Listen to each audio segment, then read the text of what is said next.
At 8:46 a.m., the world changed. Not all at once, not evenly, but permanently.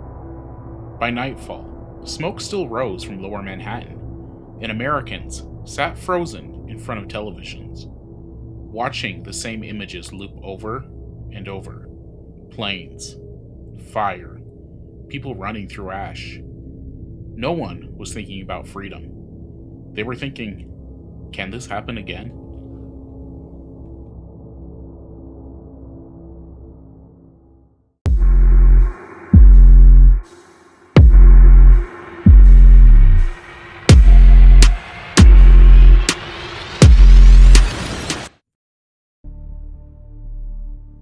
In the days after September 11th, the country moved like someone in shock.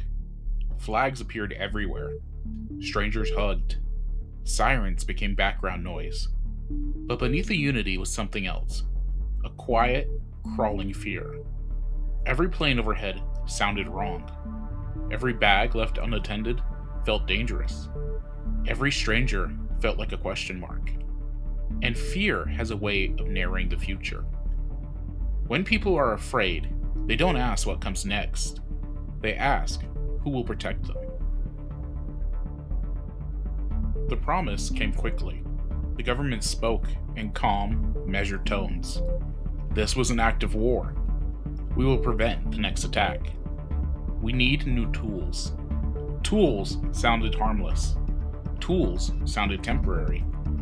Few people asked what those tools would be used on, or who they would be used against. Because fear doesn't debate, it agrees.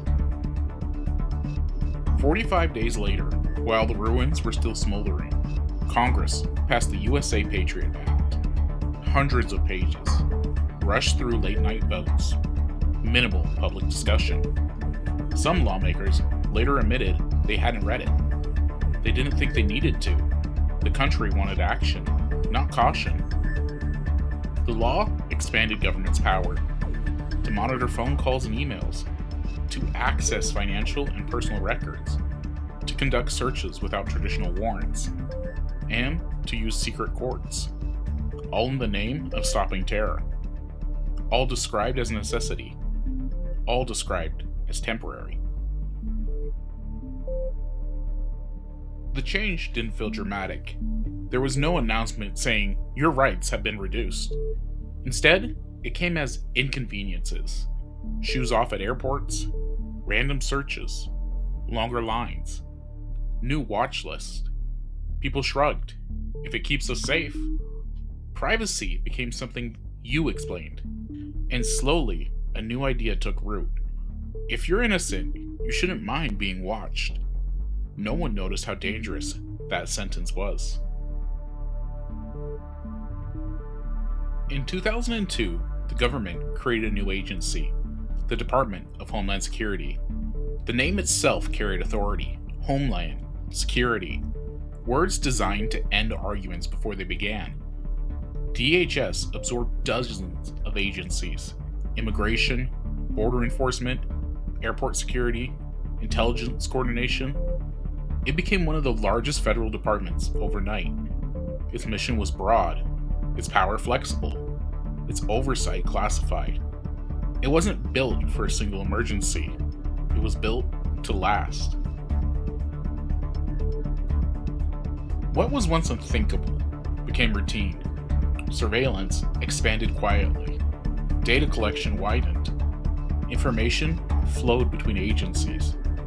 Not because anyone had voted on it, but because emergencies never officially end. Every renewal was justified by a new threat. Every objection answered with the same question: what if the next attack happens because we hesitated? Fear doesn't need proof. It only needs possibility.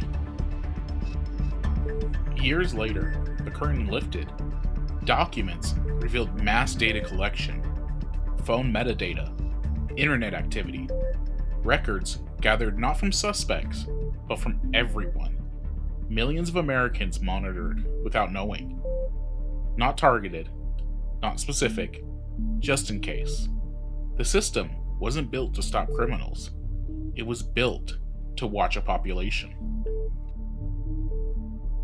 The greatest change wasn't legal, it was psychological.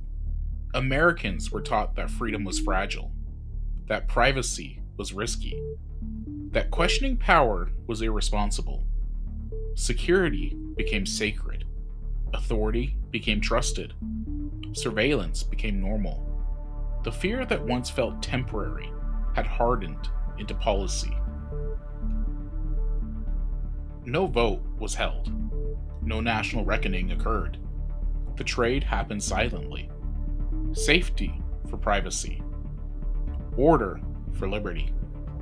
Power for peace of mind. And once power is given, it is rarely returned. September 11th was an attack.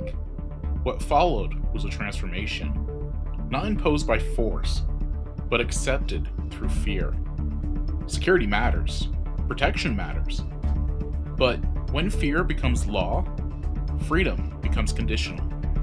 And a society that learns to live without liberty will one day forget what it was supposed to protect.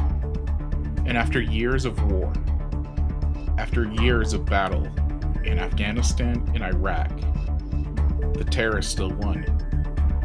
Because they changed America and the freedom that we had.